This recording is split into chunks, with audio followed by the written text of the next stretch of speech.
Hi, welcome to another interview with Vocero Hispano. As the elections are coming up in November, I have a Grand Rapids College or Community College Board Trustee who is looking to keep his position and continuing to giving back to a school that has given him a lot of different opportunities. I have Salvador Lopez here. Thank you for being here with us. Like I mentioned, I know that elections are coming up. You just got appointed last year, but you're looking to keep that position. Yes, that's right, Edith. Thank you for having me here. I appreciate the opportunity to share a little bit more about this opportunity that I have in front of me. I was appointed to the Grand Rapids Community College, or GRCC Board of Trustees, last August, and I'm really excited to be running for the position to keep my seat at GRCC for a 6-year term. So I will be on the ballot on November 8th for residents of Kent County to vote for, hopefully for me, to keep me as trustee. Okay, and then just to speak a little bit about your background, what are some organizations or what is your background? What have you done with the community? Yes, so I'm currently the president of K-Connect, which is a collective impact organization that works to help children and families in the county, in Kent County. And we really look to close disparity gaps that affect some children and families more than others, specifically Latino and African American populations. And in addition to that, I am on the board, I'm a board co-chair for Alzame, which stands for Advocates for Latino Student Advancement in Michigan Education. And we're a statewide network that advocates and supports Latino students and youth and families. And so those are two of my passions, if you will, that I do in the community. My parents are Mexicanos, we're a Mexican family. Originally, I'm from Salinas, California. Moved to Michigan when I was in high school. But yeah, I'm very passionate about GRCC because that's where my education began. Okay, and how were you in high school and how was the opportunity going to GRCC? Yeah, and so when I was in high school, when I moved to Michigan with my family, it was definitely a culture shock. It was very different school systems here than it was where I grew up in Salinas. And so I was never really able to catch up academically as a student. And so when I graduated from high school, I was already working full time. I was pretty much getting ready to be out on my own. I had responsibilities. And my grades were not that good in high school. Even though I went to a good high school in Northview when I got here, I was just never really able to catch up. And so I always often say that when it came time for me to go to college or university, it really wasn't about me choosing a place. It was about GRCC that chose me. It was the only school that essentially would allow me to continue my post-secondary education because they're open access, right? And so after high school, that was the only option for me. It was either continue to work full-time or go to GRCC. Did you ever see yourself going to college? I did, just because my parents always said, you're going to go to school, you're going to go to college. Push it in our heads. Yeah, they would even say, like, even an associate's degree or a technical degree is better than we have done.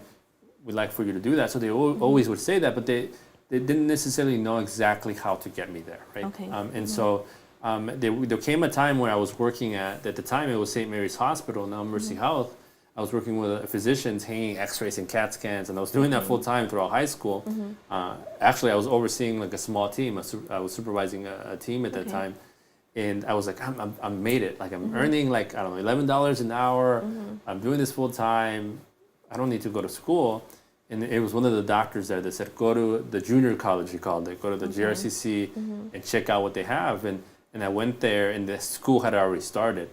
And the counselor that saw me that day signed me up for school that week. I'm not here for right now, I'm here for next year. He basically said, I don't care, we're signing you up. You have dollars from the state to do it. And I was a little upset. I was like, he's not listening to me. But that was probably one of the best things that happened to me because after that, I was able to start my education almost forced in a way. And I never really looked back. Okay. And then now you're a GRCC board trustee. So how did that... Can you tell me a little bit about your experience becoming board trustee?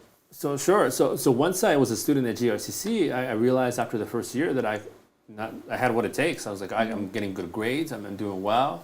I eventually transferred and finished as much as I could at GRCC. Went to Grand Valley State University, obtained my bachelor's and my master's degree eventually. Worked in the community, worked in the nonprofit sector. And then fast forward to now when I'm the president of an organization, I heard about the opportunity to interview to be appointed to the board last year, and some people in the community said, "Hey, Salvador, you should put your name in there."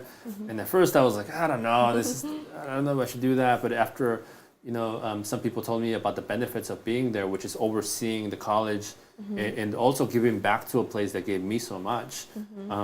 I decided to put my name in there, and I was appointed, luckily. But we don't get paid to be there. It's really a service that you provide to make sure that the college continues in the direction that it has been heading. Yeah, for sure. Yeah. And just like you mentioned, you want to give back to the community. Why is that? Because I have heard a lot of stories of a lot of people becoming successful, and they just forget about their past. They don't really give back.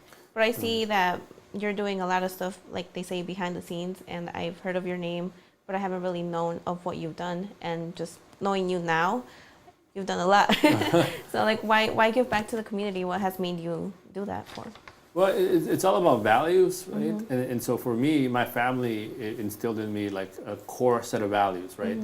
And some of it is for the most part, it's really good. Like you have to be humilde, right? Like you have to be a hard worker, you have to get an education, you have to give back, but always lead with that humildad, right? The humility, right? And sometimes that can be really good in life, but sometimes it isn't so good, because when it's time to really do things in the community and be a leader and work against systems of oppression, you can't be humble, right? So you really have to showcase the best in your skills and your education. But my parents, I come from a family of farm workers from California. I come from a family of blue collar workers that even now, I think both my parents have 2 jobs. And so at the end of the day, that's my people. That's my community. If I go over to my mom's house eating frijoles and enchiladas and everything, we're talking about the real challenges. We're talking about, I'm seeing the realness of our community. And so that keeps me grounded. Like that is my core, and that's what I go back to. And even when I'm out in the community, like so advocating or having conversations about how we can do better, it's always with the mentality of where I come from. And so yes, it's easy to lose track of that because we are in spaces that are very political. But at the end of the day, where I'm from is really what I'm really proud of. Yeah, I like that message. Yeah. And then just going back with being board trustee, what are some of the duties that you do? A lot of people probably don't know about it or haven't heard about it. But what are some of the things that you're responsible for? No, that's a good question. And so the Board of Trustees is really in charge at a high level. We often say like a 30,000 view of the college. So we don't necessarily are in supervising faculty or staff or students even. Our level is higher up than that. It's like financially, how is the institution doing financially? Supporting the president of the institution. What does the president need? What are some of the challenges, and how do we support and align with the mission and values of the institution? Some of it is advocating for the college and being promoters of the college and saying this is what the college is doing in our respective community. But looking at the budget, just working with the president closely. One of our biggest jobs is to hire a new president if our current president is to leave. And in this case, it's exactly what's happening. Dr. Bill Pink, who has been phenomenal president, great reputation, has done so many great things for the college, has taken on a different position as a president of another institution. And so our current role is to find Dr. Pink's successor. In the meantime, one of the decisions that we had to do is find an interim president. And so that's been one of our biggest jobs right now is that we were able to appoint Dr. Juan Olivares as the interim president, but now our biggest job is to find that long-term president. The next one. So those are the kind of things that we do is financial, making sure that the mission and vision of the college continue to be at the center of everything that we do, and supporting the president. Okay. And then the elections are coming up. So that means that your term is almost over, but you want to keep going. So why do you believe that the community should vote for you or re-elect you? Well, for me, it's about what you stand for. I am, as far as I know, I'm the only GRCC graduate that's currently sitting on the board. So I have the experience, the lived experience of being a student there. I also believe that representation matters. I think that the Latino community should be represented in these spaces. A large portion of GRCC students, I think it's a little bit over 30%, are people of color. The second largest portion of the population at GRCC behind the predominant white population is Latinx, Hispanic.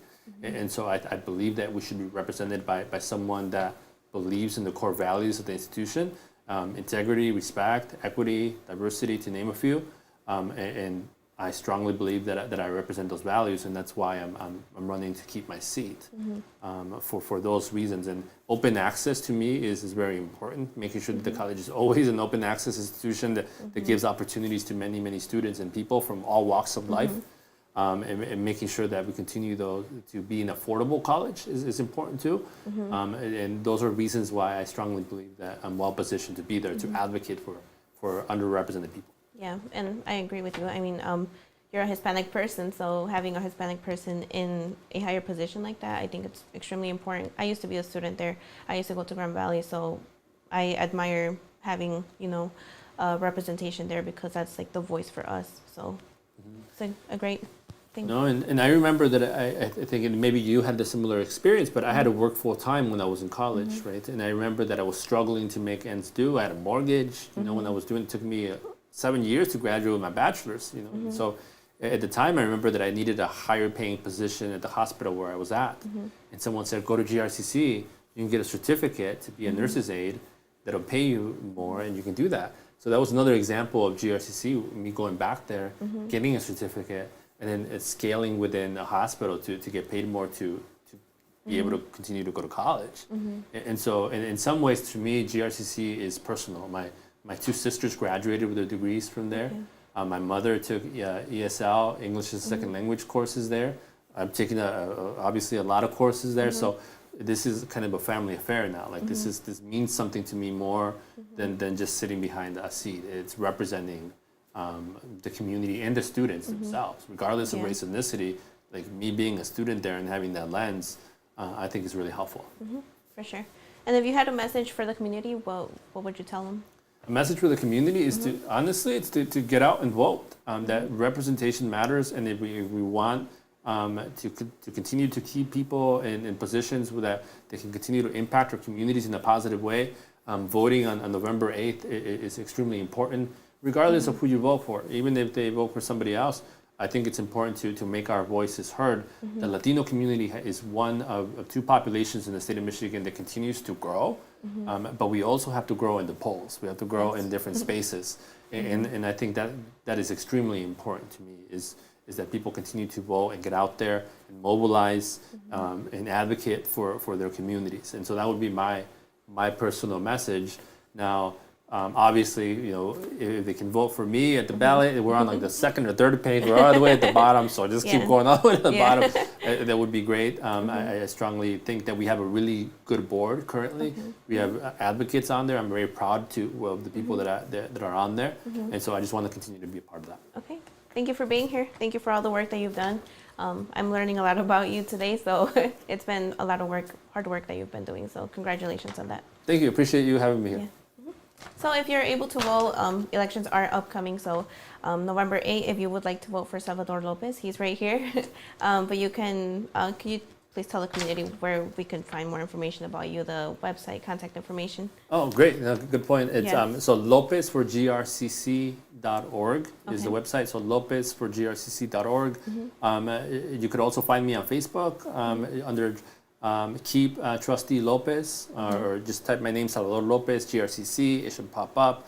So website, we're in the process of getting donations just because it costs a lot of money to do the mailers, because when you're running, you have to mail a lot, and it's a county-wide election. And so we're in the process of fundraising. So if you can support that way, you can. Otherwise, just by spreading the word, you need a yard design for your house, let me know. I'm happy to do that. Okay, sounds great. Like you just heard, you can follow him on all of those social media website. And if you want more information about GRCC, you can go to grcc.edu. We do have the phone number on screen as well. And for more interviews in English and Spanish, you can always follow us on our website at vocerous.com, our Facebook page at Vocero Hispano, and on YouTube at Vocero Hispano TV.